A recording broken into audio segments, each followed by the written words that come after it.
As 2025 comes to a close in the next couple weeks, I want to honor her for being such a catalyst for growth.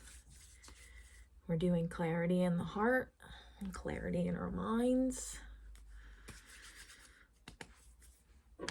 for this message.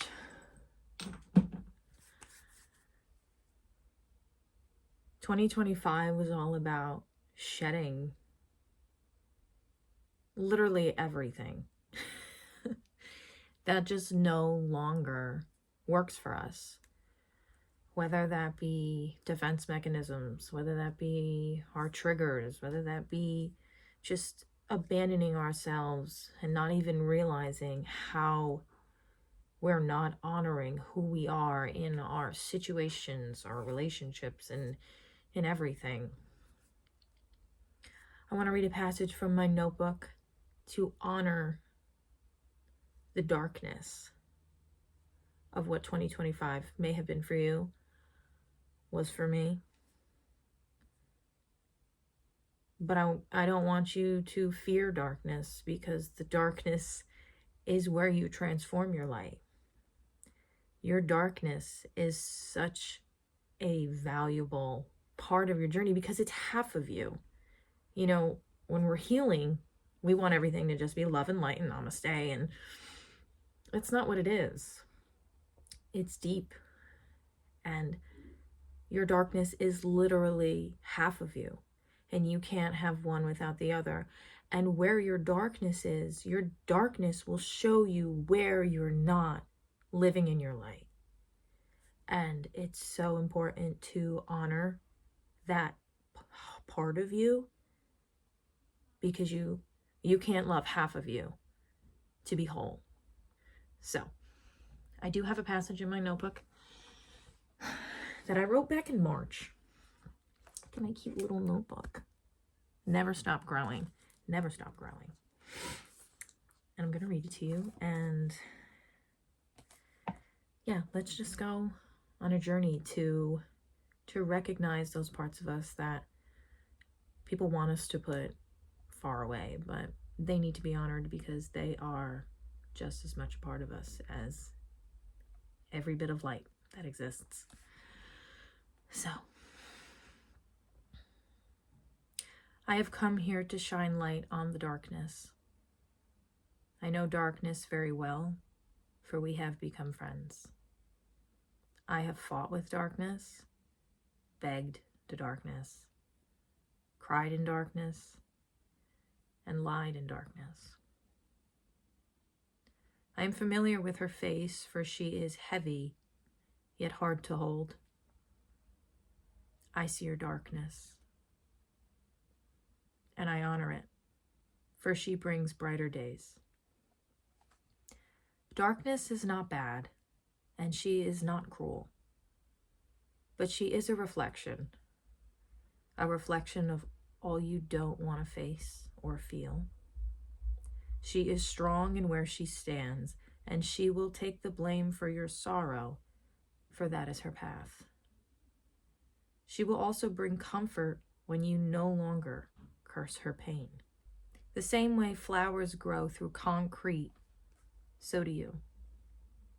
A tough, unforgettable, dark, uncertain journey, but blooming amidst it all the same. Darkness, she is a gift, a reflection. She is strong in her solitude, but she knows we are all only passing through. Growing every day, little by little, even when we cannot see our surface. For once we reach the light, only a new journey is waiting for our venture. We all have different turning points of what pivots our perspective, what changes our world from black to white, or white to black. Whilst among the darkness, here is my advice. Take her hand, dance with her, and learn the steps. You will step on her toes, and that is okay. Allow her to take your doubts and fears off your shoulders, for they are not meant for holding, but something to flow through. Allow for her embrace, for you are not drowning, but becoming.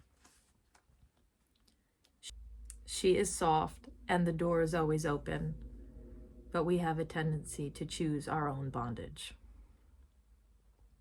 You do not deserve to become pain. Act, speak, and live from a place of pain. Your darkest pain will teach you compassion, how to love the parts of yourself you have stored and hidden from the world. And you will then learn compassion for others. Because when you can recognize the darkness within you, you understand people are coming from a pain they haven't yet been able to face. When you stop judging your pain, you can stop judging others.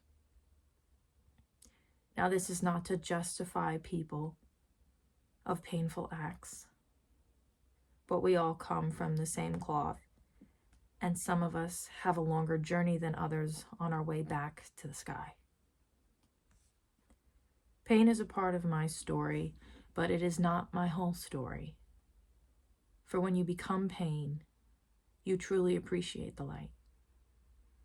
The first full deep breath that you made it to the other side, that is usually followed by welling tears and release of joy. Learning to love yourself out of darkness is not for the weak, but you are worthy of beauty, worthy of laughter after heartbreak, worthy of peace and safety after fear, worthy of kindness after cruelty. Despite our darkness and where it has brought us, we all have a choice to become the thing that brought you down that staircase in the first place, or fight like hell for yourself to receive the life, vibrancy, creativity, joy, and absolute fucking abundance that we are all so deserving of. Every day, how we show up for ourselves is a choice. You are in control, even when it doesn't feel that way. Negative feelings are not something to bury, although that is what we are taught. Our negative feelings are our compass, in which direction we are facing in relation to our truest self. A natural built-in guide of how far or close we are to how we truly want to feel. So, the new year is coming. And usually I don't really have like a feeling about the new year. But this year, 2025, felt like a wet mop on my body. But I've sat in a lot of dark parts of myself, and I realized where I wasn't showing up for myself. I realized where I was abandoning myself, because I've been so afraid of what I'll lose if I really truly step into who I know I am.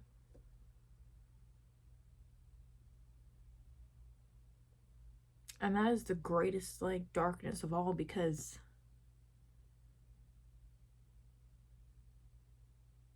how do you choose yourself over everybody else? And despite what could happen, you pick you anyway. And I hope that you're in that position too, because you truly can't be a helping hand to anybody if you're constantly holding out your hand waiting for somebody else to fill it fill up your cup for you. We can, be loving and kind and supportive and inspirational to people, but if we are really empty, we don't have anything to offer. And also, when you step into who you really are, when you embrace who you really truly are at your core, you inspire people because you glow in a different way. You have such an authentic glow about you, and people see that and they want that. It's like magic. And they're like, how'd you do that? How do you be that? I want to be that, because we all have that. But there's so much layering that is on top of that that makes it hard for us to get to that place. And if you're not in that place, take a deep breath. You're going to be okay. One day at a time. This crazy human experience is like the hardest school in the universe. And you're exactly where you're supposed to be. Every minute of every day, you think you're behind and you think, wow, well, look at them over there. And everybody is uniquely who they are for a reason. Everybody is different for a reason. Nobody is supposed to walk the same path as another. And just trust that wherever you are, it's teaching you something. If you're not where you want to be, you're in the midst of a lesson. Something is trying to show you something about what is going on in your existence. And it is our job to pay attention. It is our job to take accountability, take responsibility, sit down, get a notebook and pen, and pay attention. Because the universe is a school. It is a university. And every person, every situation, every minute of every day is showing you something of either where you're not free, where you hold yourself in your own bondage, or where you abandon yourself. We're not doing that in 2026, okay? Or, no pressure. We're doing our best to love ourselves a little more every day and to choose ourselves a little more every day. And if that disappoints people, if those people walk away, they're not your people. I need you to understand that. I've had so many people in my life prior who aren't here anymore, who I thought it was a bad thing that they weren't around anymore. And I thought it was me. I'm like, wow, like no one wants to be around me. But I've come to such a place in my life where I understand that if something is taken away, the lesson is over. It's not meant for me anymore. And if not this, then better. And it's such a freeing place to sit in because your attachment to things isn't such like a stronghold. And you can breathe knowing that the universe, God, whoever is your biggest cheerleader in the sky, they can see all the things that you can't. You are a very beautiful little pawn in a very big game. And they know, they see the things you don't see. They hear the conversations you don't hear. They know the things that are going on, that the people you want to hold on to that they know are no good for you. They see all these things, and they orchestrate it in a beautiful way to protect you. And we really have to sit and understand that we have guides protecting us 24/7, fighting like hell to keep all those negative energies away from their precious angel babies. And you just got to know that. You got to trust in that. And it's so hard to trust in something you can't see. But your faith has to be bigger than everything. Your faith has to be the biggest thing that exists. Bigger than your fears, bigger than your anxieties. And there's also one other thing I want to say while I just completely veer off, because I was laying in bed the other day and this came to me because this is recently for me and maybe it is for you too. I have been learning how to decipher when my soul is talking to me and when my ego is trying to derail me. And I just want to let you know that that feeling that you have in your heart, in your chest, that you can't deny, no matter how many times you've tried to, no matter how many times your mind has convinced you otherwise of something else, that thing you feel right here, that's God. That's the universe. The thing is, the world is so loud. The mind is so loud. And the mind is filled with everybody else's thoughts and words. They're not yours. You know, not all of them.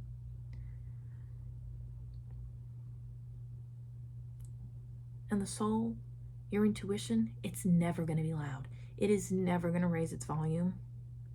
It will remain very quiet because it wants to know that you're listening. The ego is very loud. It'll create anxiety. It'll create fear. It'll make you revved up. It'll get you pumping. It'll make you want to dukes up. The soul, God, the universe, it's quiet. She's so soft. And it's when you can finally quiet your mind that you hear it. And sometimes you do. Maybe you initially hear that soft voice that brings you comfort, that gives you a sigh of relief, that gives you peace. You're like, okay, I can settle into that. And then your mind starts going, well, what about this and that thing? And remember what they said? And and then all of a sudden you're like, yeah, I need to defend my shit, you know? It's so hard not to get like pulled into that like whirlpool of emotion. But I just want to leave that with you, that like the next time you're going through something or you have a decision to make or you're nervous about something and your mind is so busy, just try to quiet it just enough, because it's always there. And sometimes it'll be going at the same time. Like that voice is so loud, but you'll also hear it like all the way down here. So just pay attention, because she'll bring you back down to center.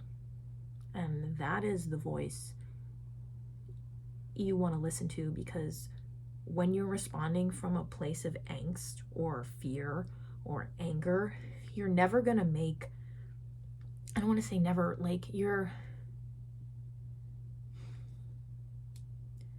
going to make decisions out of fear instead of out of clarity and security. You already know everything you need to know. And I hate when I hear people tell me that, because it's like, I want out like external confirmation that like I'm on the right path. Like, don't tell me that like I already know, because now I gotta go dig and find it. But you really do. You do. That voice is there, and it's a comfort to know that it's always there. And if you can just quiet the mind just enough to hear it come through, that like it's just like a confirmation of like, trust us, everything is working out, or this person's going through this and you understand, and this, that, and the other thing. And it's such like a calming like blanket that like kind of like falls over you and takes away like all that negative anxiety. So I hope that made sense. But like the next time you're really feeling really strong emotions, just do your best to listen. Because if you want to think of it as like an angel and the devil on your shoulder, like think of it like that. That's exactly what it is. You know, the mind, the subconscious only understands what it knows. So when you introduce something new, or a new thought pattern, or a new way of thinking, it's like, what the heck is that? Like, get out of my brain. You know, like you have to rewire, and it will send off alarms that like, hey, this is new, this is not familiar, get it out of here. And you have to like remind it and let it know that like, hey, these are the new rules. This is how we're doing things around here now. So you just need to sit down, and we got new management, you know? However your mind can, you know, sort it so that it makes sense. Even if you want to give that loud Nate, like, I heard this online that, like, if you give like that ego voice a name, like Boris or Natasha, you know, like give it like a, like something you can like identify, so that you can just like kind of like set it aside. Do that, whatever works. But I just kind of wanted to leave you with that, because every choice you make going forward is either going to be from peace or from anxiety and fear. And that really determines how things play out for you, and where you're choosing from. And the more you choose from peace and understanding and serenity, the bigger the floodgates can open to bring you in more of that, because we reflect, what we reflect out comes back to us. And we've had enough fear and anxiety and stress. You know, it's time for love, it's time for ease, it's time for peace, it's time for us to just relax and take a nap. Okay, so I will leave you with that. I hope that resonated. If you're still here, my name's Olivia, and you know, my channel is new, but if you would like to see some more of content like this, please subscribe, hit the like button so other people can receive this message too. And I hope you have a great night, and just listen to that very, very quiet voice. She don't raise her voice for nobody. She wants to make sure you're listening, so chime in. All right, bye.